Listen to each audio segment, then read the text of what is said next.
오늘의 본문은 정확하게 언제 어떤 연유로 기록되었는지는 잘 알 수가 없습니다. 다만 오늘 본문은 크게 두 부분으로 구성되어 있음을 우리는 말씀을 통해서 알 수 있습니다. 오늘 보면 1절부터 5절까지의 말씀은 이 찬양 인도자가 온 회중을 향하여서 선포하는 내용입니다. 그래서 한 문장으로 말하자면 여호와의 이름을 찬양하라.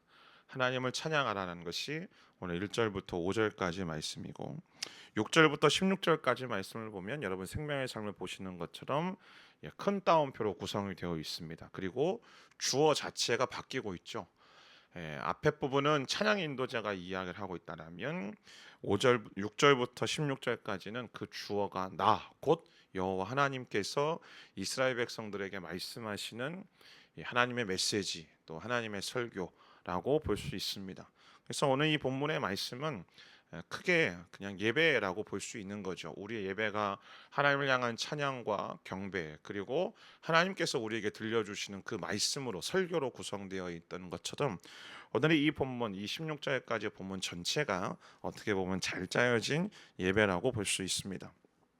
그래서 이 예배의 첫머리, 그 예배의 시작은 무엇으로부터 시작되어지는가? 자, 1절, 2절 말씀 함께 읽습니다. 시작. 우리의 힘이신 하나님께 큰 소리로 노래하라. 야곱의 하나님께 기뻐 외치라. 시를 읽고 탬버린과 아름다운 하프와 수금을 연주하라. 우리의 예배의 첫 출발은 찬양으로부터 시작되어집니다. 찬양이란 무엇인가? 하나님의 하나님 되심을 선포하는 것이고 하나님이 우리 가운데 어떤 일들을 행하셨는지에 대한 고백이 들어있는 것이 우리의 찬양인 것이죠. 우리의 찬양은 결코 나를 위한 것이 아닙니다. 물론 찬양함을 통하여서 또 하나님의 하나님 되심을 노래함을 통해 우리 안에 부어주시는 평강이 있고 기쁨이 있고 소망이 있지만, 그러나 가장 중요한 것은 하나님의 하나님 되심이 선언되어지고 하나님이 어떤 분이신지를 고백되어짐을 통하여 오직 하나님이 드러나고 하나님께 집중되어지는 것이 진정한 우리의 찬양이고 예배인 것이죠. 근데 중요한 건 오늘 이 두 가지 1절부터 5절까지 말씀해 보면 하나님을 찬양하고 하나님께 예배하는 것에 대한 두 가지가 담겨져 있는데, 첫 번째는 1절에 보면 큰 소리라고 되어 있고 하반부에 보면 기뻐 외치라고 되어 있고 2절에 보면 시를 읽고 탬버린과 아름다운 하프와 수금을 연주하라라고 되어 있죠. 그리고 3절에 보면 명절에 나팔을 불라라고 되어 있습니다. 무슨 이야기인가요? 인간이 할 수 있는 모든 할 수 있는 동원할 수 있는 모든 가용할 수 있는 총동원의 자원을 총동원해서 하나님을 찬양하고 예배하라는 겁니다.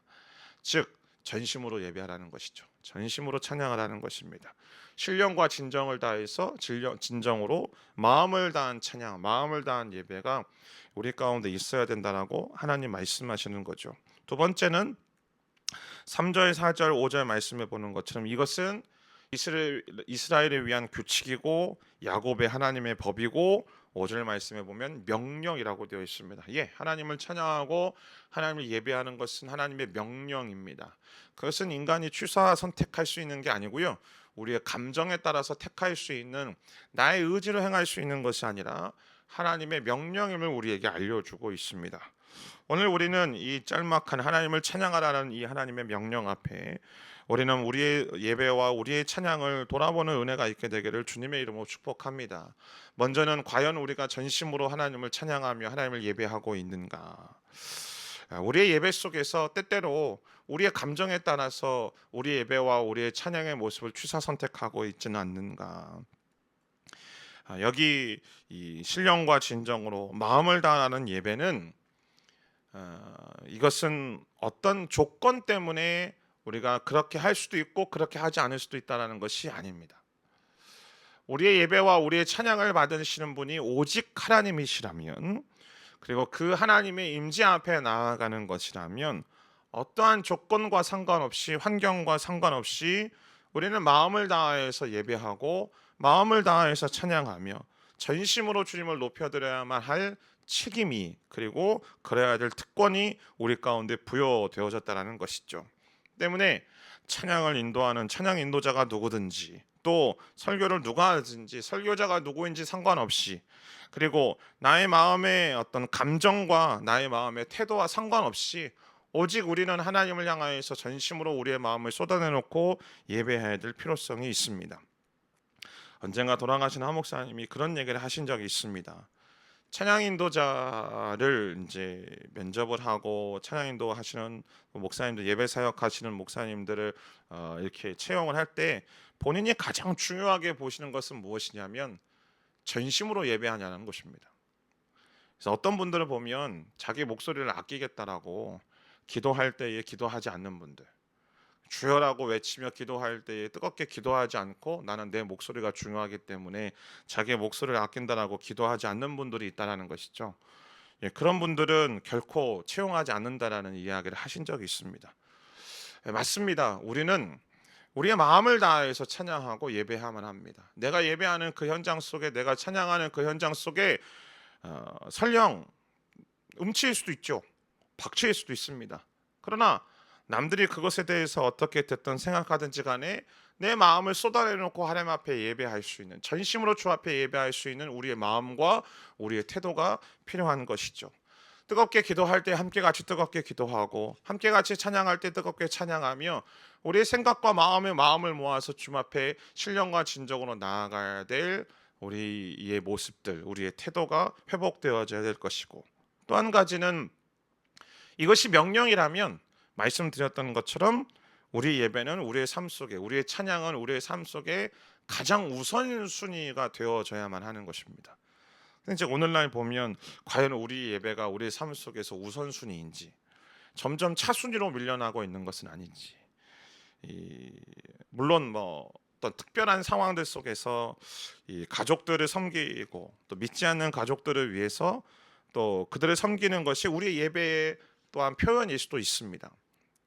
그러나 그냥 어떤 것을 선택할 때, 경중을 따질 때에 자꾸자꾸 우리의 예배와 하나님을 향한 찬양은 우리의 차순위로 밀려나는 것은 아닌지 우리 자신을 점검해 봐야만 하는 것이죠. 사랑하는 여러분, 오늘 주님은 우리를 향하여서 분명하게 말씀하고 명령하고 계십니다. 하나님을 향한 찬양과 하나님을 향한 예배는 결코 멈추어서도 안 되고 결코 우선순위에서 밀려나도 안 되며, 우리의 마음과 우리의 정성이 아닌, 담겨져 있지 않는 그냥 형식과 그냥 반드시 해야만 하는 것이기 때문에 시간을 때우는 것으로 해야 된다라고 말씀하시지 않습니다.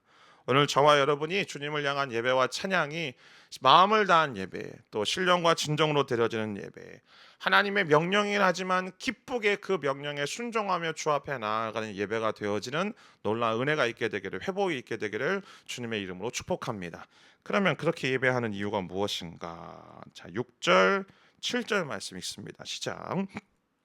내가 그 어깨에 짐을 내려주었고 그 손에 바구니를 내려주었다. 내가 고통당하며 부르기에 내가 구해주었고 천둥치는 은밀한 곳에서 내게 응답했으며 내가 너를 무리바의 물에서 시험했다. 예, 하나님께서 행하신 일들 때문에 우리는 하나님을 기쁘게 찬양하고 예배해야만 합니다. 첫 번째 하나님이 행하신 일이 무엇입니까? 6절 말씀에 보면 내가 그 어깨에 짐을 내려주었고 그 손에 바구니를 내려주었다. 예수님 말씀하시잖아요. 수고하고 무거운 짐진 자들아 다 내게로 오라. 내가 너희를 쉬게 하리라. 이집트에서 그 여러 가지 중노동으로 고통당하고 있었고 노예 생활 속에서 정말 힘들고 고통당하던 이들, 바꿔 말하면 영적으로 해석하면 우리가 죽음의 무게에 짓눌려 있고 죄의 무게에 짓눌려 있어서 허덕이며 고통당하고 있는 인생들을 하나님께서 구해 주셨다는 사실입니다. 두 번째, 그리고 천둥치는 은밀한 곳에서 내게 응답했다라는 것이죠. 혹시 여러분도 그러시는지 모르겠지만 이렇게 막 벼락이 치고 천둥이 칠 때 두려움이 엄습하잖아요. 저만 그렇군요. 그래서 이렇게 천둥과 벼락이 칠 때 막 두려움이 엄습하는데, 여러분 천둥 치는 은밀한 곳이라는 이야기는 정말 말할 수 없는 이 두려운 현장 속에 나 홀로 있는 그 암울한 상황, 아찔한 상황, 마치 이 시편 기자의 고백처럼 사망의 음침한 곳을 다니는 어떤 그런 절박한 상황 속에 하나님 어떻게 하시는가? 우리에게 응답하신다라고 되어 있습니다. 우리에게 귀를 기울이신다라고 되어 있죠. 결코 그 두려움 속에서, 그 폭풍 속에 우리를 홀로 내버려 두지 않으시고 그 가운데 함께 계시고 우리의 목소리에 귀를 기울이시는 분. 예수님이 그러셨잖아요. 그 폭풍치는 바다 그 갈릴리 호수 한가운데서 제자들이 두려워하며 겁에 질려 있을 때에 예수님께서는 그가 그 배 한가운데 고문에서 평온하게 잠을 이루시며 일어나셔서 말씀하시는 것이 두려워하지 말라. 두려워하지 말라.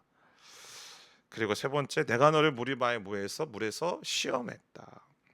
하나님이 시험하셨는데 그것이 어떻게 하나님을 찬양할 이유인가? 여러분, 시험의 목적이 무엇인가요?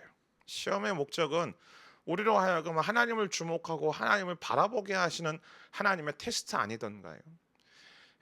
정말 좋은 선생님은 학생들에게 시험 문제를 주지 않는 선생님이 아니라 학생들에게 그들의 수준에 맞는 적당한 시험 문제를 내물 통하여서 그들의 실력이 향상되어지고 그들의 어떤 삶 속에 채워지는 것들을 소망하는 것이 좋은 선생님인 것처럼, 우리의 선하시고 우리의 좋으신 하나님은 하나님을 사랑하고 더욱 하나님을 사랑하고 더욱 하나님을 신뢰하고 더욱 하나님을 의지하도록 하기 위해서 기쁘게 우리를 시험하시는 분인 줄 믿습니다.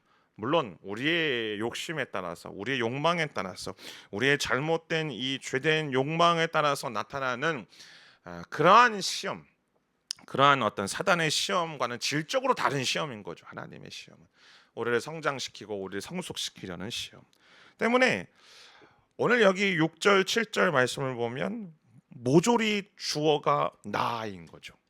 하나님이 그 일을 행하신다라는 거예요. 인간이 자기 스스로를 구원할 수 있는 것도 아니고, 두려움과 고난의 현실 속에서 스스로 자기 자신을 헤어나올 수 있는 것도 아니라, 그리고 자기 스스로가 성장하고 성숙되어지는 것이 아니고, 그 모든 일들을 하나님께서 하신다라는 겁니다. 곧 하나님이 우리를 구원하셨고, 우리를 죄와 모든 죽음의 현장 속에서 우리를 구원하셨고, 또 고통과 두려움과 홀로 있는 그 외로운 현장 속에서 하나님은 우리와 함께 하시고 우리의 친구 되어 주셔서 우리의 이 내면의 목소리 가운데 귀를 기울이고 응답하고 계시고, 그리고 우리를 성장하고 우리를 성숙시키기 위해 시험하시기 때문에 우리는 하나님을 찬양하고 하나님을 예배하는 것이죠. 근데 오늘 이 6절 7절의 상황들을 가만히 살펴보면 우리가 하나님을 찬양하고 하나님을 예배에서 벗어날 수 있는 시간은 단 한 시간도 없는 거예요. 생각해 보십시오. 이 고통 속에 있을 때도 하나님을 찬양할 수 있는 것이고, 또 내가 시험 가운데 있을 때도 하나님을 찬양할 수 있는 것이고, 내가 질병 속에 있을 때도, 병상 위에 누워 있을 때도, 내가 재정적으로 부족하여서 정말 힘겨운 순간을 지날 때에도, 관계적인 어려움으로 인하여서 고통당할 때에도, 그리고 내가 별로 잘못한 건 없지만 이 사람들의 비난과 질시와 그 조롱 속에서 고통당하고 있는 그 현실 속에서도, 그 상처 속에서도 우리는 하나님을 찬양하고 하나님을 예배할 수 있음에, 오늘도 주를 찬양하고 주를 예배하시는 놀라운 은혜가 있게 되기를 주님의 이름으로 축복합니다. 자, 그러면 하나님이 이 일들을 행하시는 이유가 뭔가? 도대체 주님이 우리에게 바라시고 우리에게 소망하시는 것이 무엇인가? 자, 8절부터 10절까지 말씀 읽습니다. 시작. 오 내 백성들아 들으라, 내가 너에게 경고한다. 오 이스라엘아, 내가 내 말을 듣기를 원한다면 너희 가운데 다른 신을 두지 말고 이방 신에게 경배하지 말라. 나는 너를 이집트에서 끌어낸 내 하나님 여호와니 입을 크게 벌려라. 그러면 내가 채워주겠다. 주님이 정말로 우리에게 원하시는 것, 첫 번째는 내가 내 말을 듣기를 원한다. 우리가 하나님의 말씀을 듣기를 원한다는 것이 하나님이 우리에게 원하시는 첫 번째입니다. 하나님의 말씀을 듣기를 원한다는 것이 무엇일까요? 그것은 그 말씀을 청종하는 것뿐만 아니라 그 말씀에 순종하는 것이죠. 그럼 왜 그럴까요? 왜? 그게 사는 길이니까요. 그게 우리를 이끌어 가시는 생명의 길이니까요. 하나님은 정말로 우리를 향하는 가장 좋은, 가장 선한 일들을 이미 계획하시고 이미 이루시는 가장 선하신 분인 줄 믿습니다. 그 하나님은 마치 끊임없이 자기 자식을 물가에 내놓은 심정으로 자기 자녀들을 향해서 끊임없이 말씀하십니다. 끊임없이 경고하십니다. 들으라고 말씀하십니다. 왜? 그것이 사는 길이기 때문에. 인간은 하나님의 말씀에 청종하지 않으면, 하나님의 말씀을 듣지 않는다라면, 그 하나님의 말씀에 귀를 기울이지 않는다라면 우리 안에 가지고 있는 이 연약한 죄된 모습들, 본래 이 원죄의 모습들로 인하여서 그 습관들로 인하여서 끊임없이 세상으로 물가를 향하여서 돌진할 수밖에 없는 것이 우리의 연약함이죠. 때문에 우리는 자꾸자꾸 귀를 기울여 하나님의 음성에 귀를 기울여야만 합니다. 하나님의 말씀에 귀를 기울여야만 합니다. 비록 그것이 때로 잔소리처럼 들릴 때 하더라도. 성경 창세기부터 계시록까지의 말씀이 매 구절마다 다 신선하고 다 새롭지는 않잖아요. 때로는 때로는 계속 반복하시는, 야, 하나님 참 지겹지도 않으신가? 뭘 이렇게 계속 반복해서 똑같은 이야기를 하시는가? 다르게 표현하시고 다른 선지자를 통해서 말씀하시는 건, 근데 결국에는 하나잖아요. 주 너의 하나님을 사랑하라는 것. 그 말씀을 이렇게도 바꿔 말하시고 저렇게도 바꿔 말하시고. 그래서 신명기 말씀 나눌 때 말씀드렸지만 이 신이라는 것이 제 신자잖아요. 계속해서 하시는 하나님의 말씀, 좋게 말하면 그렇지만 좀 나쁘게 얘기하면 하나님의 잔소리, 끊임없는 하나님의 잔소리 하시는 하나님의 심정을 여러분 우리는 알고 있습니까? 우리는 어렸을 때 부모의 잔소리를 듣기 싫어하면서 왜 저렇게 똑같은 이야기 할까? 근데 나중에 커가면서, 그리고 나의 부모를 때로는 병상 가운데서 아무런 힘이 없는, 그리고 나의 부모를 먼저 하나님 앞에 떠나보내는, 올려드리는 그 현장 속에서 우리는 깨닫지 않습니까? 나의 부모의 잔소리가 나를 향한 그분의 사랑의 표현이었다는 사실을. 나의 부모의 잔소리가 나를 향한 그분의 뜨거운 관심이었고 뜨거운 사랑의 표현이었다는 사실을 우리는 깨닫지 않습니까? 사랑하는 여러분이요, 오늘 12절 말씀에 보면 내가 그들을 그 마음의 욕망대로 내버려 두었다라고 되어 있죠. 성경 전체에서 우리를 향한, 인간을 향한 하나님의 가장 큰 심판은 내버려 두심입니다. 그래서 어제도 이 말씀을 묵상하는 가운데 그냥 그런 기도가 절로 나오더라고요. 하나님 저를 내버려 두지 마십시오. 하나님 저를 내버려 두지 마십시오. 내버려 두는 것이 가장 큰 하나님의 유기이니까, 그게 심판이니까 하나님, 내가 하나님의 유기의 심판 가운데 있지 않기를 원합니다. 오히려 나에게 잔소리하십시오. 내가 좀 듣기는 힘들어도 내가 들으려 애를 쓰겠습니다. 그럴 마음들이 우리 가운데 있는 것이, 그것이 우리의 찬양이고 그것이 우리 예배의 고백이어야 된다는 것이죠. 두 번째, 하나님이 원하시는 것은 9절 말씀에 보면 너희 가운데 다른 신을 두지 말고 이방 신에게 경배하지 말라. 계속 말씀드렸지만, 민수기 때부터 말씀드렸지만, 이스라엘 백성들이 하나님을 떠난 건 아니에요. 하나님을 예배했어요. 그들은요 정말 이 율법 그대로 절기마다 이스라엘 다 모여가지고, 내일도 주일에도 말씀드리겠지만 저 멀리부터 와서 예배하고 제사를 드렸다고요. 근데 중요한 건 하나님만 예배한 것이 아니라, 하나님만 섬긴 게 아니라 그들 가운데 매력적인 세상의 것들을 추구하고 또 눈에 보기 좋은 것들을 추구하고 살았다라는 것, 하나님 그것을 말씀하시는 겁니다. 오늘도 우리의 마음속에 정말 전심으로 하나님을 찬양하고 예배하는 우리의 심령 속에 하나님만 경배하고 하나님만 사랑하며 하나님만을 추구하고 있는가? 하나님은 우리에게 원하시는 건 우리의 마음의 공간 속에 오직 하나님으로만 채워질 것을 우리에게 말씀하십니다. 예수님도 우리에게 말씀하시잖아요. 두 주인을 섬길 수 없다라고. 근데 재물만 이야기하시는 것이 아니고 그 또 다른 주인, 하나님이 아닌 또 다른 주인은 우리의 가족이 될 수도 있고 내 자녀가 될 수도 있습니다. 내 자녀에게 벌어지는 일들로 인하여서 내가 막 전전긍긍하고 두려워해서 어쩔 줄 몰라 하고 있다라면, 사랑하는 여러분이요, 내 자녀가 나의 우상입니다. 분명히 아십시오. 하나님 별로 기뻐하지 않으십니다. 내 자녀를 사랑해야만 합니다. 자녀를 위해서 기도해야만 합니다. 그러나 하나님을 사랑하는 것보다 우선이 될 수 없습니다. 하나님을 향한 경배보다도 우선이 될 수는 없습니다. 나의 성공, 내 직장에서의 나의 어떤 성취감, 그 어떤 것도 하나님의 자리에 대신 올려놓을 수 없습니다. 때문에 우리는 하나님이 진정으로 원하시는 그것, 내 마음의 중심에, 아니 내 마음의 전부에, 이 공간에 오직 하나님만 계시기를, 나만 있기를 소망한다라는 그 하나님의 부르심 앞에 믿음으로 반응해야 되는 것이죠. 그리고 마지막으로 세 번째 10절 말씀을 보면 너는 입을 크게 벌려라라고 되어 있습니다. 입을 크게 벌려라. 제가 어제 말씀을 묵상하는데 이렇게 아시는 분은 아시지만 저희 그 여자 화장실 위에 새들이 살고 있습니다. 들으신 적이 있는지 모르겠지만, 네. 이렇게 저 이제 그 공간 안에 들어온 건 아니고요. 그런 줄 알았는데 저도 여자 화장실 위쪽에 배관이 있거든요. 배관이 저희가 설치한 배관이 원래 있는 배관이, 그 배관에 하여튼 요만한 것 같아요. 한 요만한 새 두 마리가 와서 어느 날부터 파닥파닥거리고 이렇게 지저귀고 막 그래요.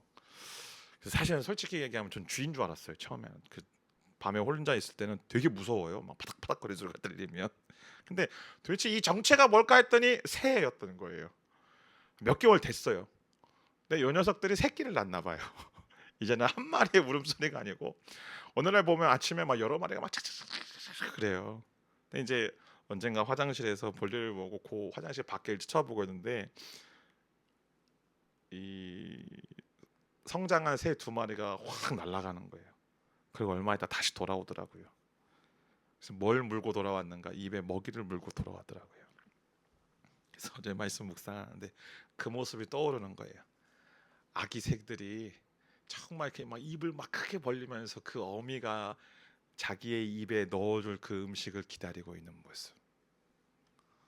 사랑하는 여러분, 하나님이 우리를 향해서 기대하시는 것이 그겁니다. 아기 새가 어미 새를 향하여서 그 어미 새를 신뢰함으로, 그 어미 새를 통하여서만 내가 살아갈 수 있고 나의 생명이 유지될 수 있다는 사실을 그들이 신뢰함으로 그 어미를 향하여서 정말 간절한 눈빛으로 내 입에 넣어달라고 칙칙칙칙거리면서 그 입을 벌리고 있는 모습. 실제로 몇 마리가 있는지는 저도 잘 몰라요. 근데 어쨌든 소리가 나니까 그 모습으로 나는 하나님을 향하여서 내 입을 벌리고 있는가. 하나님이 채워주시겠다라는 것은 단순히 이 세상의 것만이 아닙니다. 여러분, 내가 하나님으로 채워지려는 갈망들이 우리 안에 회복되어지는 은혜가 있게 되기를 주님의 이름으로 축복합니다. 나의 마음의 공간 위에 하나님으로만 채워지기를 소망합니다 라고 갈망하며 열망하며 하나님을 향하여서 내 입을 벌려 주 앞에 기도하며 간구하며 주님을 찬양하며 노래할 때에 하나님은 그분의 임재로 우리의 영혼 가운데 채워주실 줄 믿습니다. 그분의 은혜로, 그분의 성령으로 우리의 모든 심령들마다 충만하게 채워주심을 통하여 우리를 통하여서 하나님 홀로 영광 받으시고 찬양을 받으시는 놀라운 은혜가 우리 가운데 회복되어지는 은혜가 있게 되기를 주님의 이름으로 축복합니다. 그래서 오늘 이 아침에 주님을 향한 그런 갈망과 그런 열망에 찬 고백들을 하기를 원합니다. 그냥 의식적으로 내가 기도하는 것이 아니라 그냥 의도를 가지고 기도하는 것이 아니라 하나님, 내 필요가 있습니다. 나의 영혼의 필요가 있고 나의 생명의 필요가 있고 나의 삶의 필요가 있습니다. 하나님이 내 영혼을 채우시고 내 삶의 필요들을 채우시는 유일한 분이신 줄 믿습니다. 오늘 내가 입을 벌려 주를 향하여서 외칠 때 나의 모든 이 영혼의 굶주림 앞에 먹을 것을 채우시고 하늘의 음식으로 채우시는 하나님의 놀라우신 임재를 경험하는 저와 여러분의 인생 되어지기를 주님의 이름으로 축원합니다. 기도하겠습니다.